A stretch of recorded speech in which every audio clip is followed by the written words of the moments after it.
আরে বন্ধু, কাজ কাম কিছু নাই, পকেট এমন অবস্থা হয়ে গেছে, টাকা পয়সা কিছুই নেই। কাজ করলে কেমন নাই? একটা বল টল ধরিয়ে কিছু ধান্দা বান্দা করি। হ্যাঁ হ্যাঁ হ্যাঁ, ভালো হয়, টাকা পয়সা নাই। এক কাম কর, এই যে জমিগুলো দেখতেছিস না, একটা বলদ ধরে নিয়ে আয়। এই জমিগুলো আমার কথা কয়া এদের কাছে বেচে দেবো, বেচে দিয়ে কিছু টাকা পয়সা নিয়ে আমাকে উদাও। হ্যাঁ হ্যাঁ বন্ধু, ভালো হয় ভালো হয়, টাকা পয়সা নাই। তাহলে তুই যা যা দেখ, এটা যদি পাইস নিয়ে আয়, ধান্দা বান্দা হইবে, কিছুদিন চলা যাবে ভালো মন্দ। যা। তো আচ্ছা থাক, মুই দেখো পাওনাকে নিয়ে এসো। আচ্ছা ঠিক আছে, যা, মেয়েটা বসে আছো।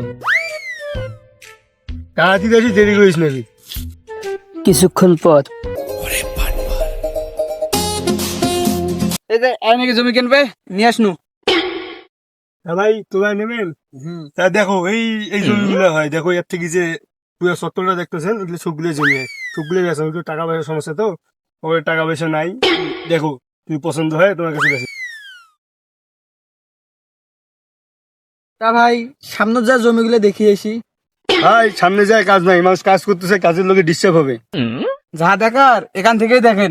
আরে কাজের লোকের কোনো সমস্যা হবে না, আমি শুধু সামনে থেকে ঘুরে আসবো। আরে ভাই, তোমরা তো দুদিন পর জমি মালিক হবেন, এই মালিক হয়ে ধান বাড়িতে নামিয়ে নিজে ক্রেডিটে নিজে কমাইবেন। তো কয়দিন পর চার চাকা করে আসবেন, জমি দেখবেন, খরচা দেবেন। আরে বোকা নাকি, আমি এতগুলান জমি কিনবো, কিছু না দেখে আমি যাব? কেন তোমার বিশ্বাস হইতে আছে না যে জমি মালিক আমরা? কিরে কাজ কেমন চলছে? আরে বোকা চোদ, কষ্ট করি এই যে তুই কাজ করতেছিস, ডিস্টার্ব হচ্ছিস তো। এ গালি দিল কেন? আরে ওই নতুন কাজে নামছে তো, মালিককে চেনে নাই, দাদা আরেকজনকে জিজ্ঞাসা করতেছি। আচ্ছা ঠিক আছে। এ, কাজ কেমন চলছে? তুই কোন বোকা চোদ রে, বারবার ডিস্টার্ব দিতেছিস? এ, 3টার মধ্যে যে কাজ শেষ করতে হবে সেটা কি মনে আছে তোর? তুই কোন বাড়লে, তুই এই ব্যাপারে কথা কই দিছিস কেন? মালিক তো এই ব্যাপারে কোনো কথা কয় নাই। কিরে এ মালিকের কথা কইলো কেন? তার মানে তোমরা মালিক না? তোমরা আমাকে বোকা বানার চিন্তা ভাবনা করতেছো নাকি? দেখ ভাই, জীবনে যত বড় হই না কেন, বাবার থেকে কখনো নিজেকে বড় মনে করি না। এই জন্য কামলা গুলা সব মালিক হিসেবে আর বাবাকেই চিনি। ও সেটাও ঠিক। ও অত চিন্তা ভাবনা না করে টাকাটা দাও, জমি দলিল নিয়ে যাও। আরে বোকা চোদ নাকি, এতগুলান জমি কিনবো তা না চিন্তা ভাবনা করে কিনবো? আরে এত চিন্তা ভাবনা করা কি আছে, আমাদের দুজনকে দেখে নাও, সব চিন্তা ভাবনা এমনি দূর হয়ে যাবে। তোমাদের দুজনকে দেখলে তো আরো বেশি চিন্তা হয়। অত কথা বাদ দাও, এই যে জমি দলিল, টাকা দাও, সিগনেচার করে চলে যাও। কিরে এটা তো নর্মাল কাগজ। আরে ভাই, আমাদের মাঝে কোনো অ্যাটিটিউড নাই, এই জন্য সবকিছু নর্মাল ইউজ করি। কয়দিন আগে এই জমিগুলো 2 লাখ টাকা করে দিতে চেয়েছিল, আমরা দেই নাই। আর তোমার মুখটা থেকে মায়া লাগতে থেকে যাও, তুমি 50,000 টাকা দিও। তাহলে এখন 50,000 টাকা নিলে নাও, না নিলে তুই যা ছেঁচড়া দাও। আরে বন্ধু, এই ছেলে ফকির নি, অন্য কাস্টমার দেখ, এ নিতে পারবে না, এর টাকা নেই। তা আচ্ছা ঠিক আছে, তাহলে আমি অন্য কাস্টমার নিয়ে আসতেছি।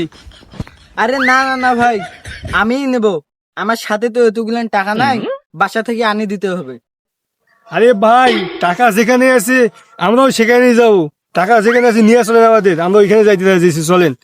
আচ্ছা ঠিক আছে, আমার সাথে আমার বাসা চলেন।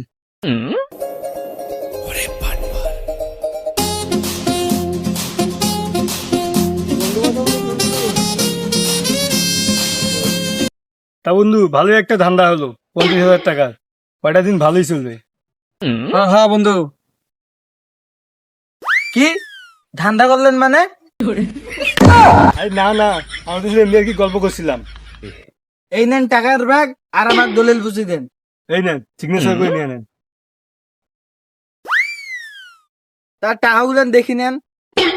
না না, আমার আন্দাজ আছে, টাকার ব্যাগ দেখলে বুঝতে পারি। তা আমি আমার জমি থেকে ঘুরে আসি। হ্যাঁ অবশ্যই, এখন থেকে তো তোমরা সেই জমির মালিক, যাও দেখিয়ে এসো। এখন থেকে আমরা জমি থেকে পাও বাড়াবো না। শুধু পা বাড়াই দেখেন, পা ভাঙ্গিয়ে হাতে ধরাই দেব। আচ্ছা ঠিক আছে, যান যান। আচ্ছা আমরা চলে যাই। আচ্ছা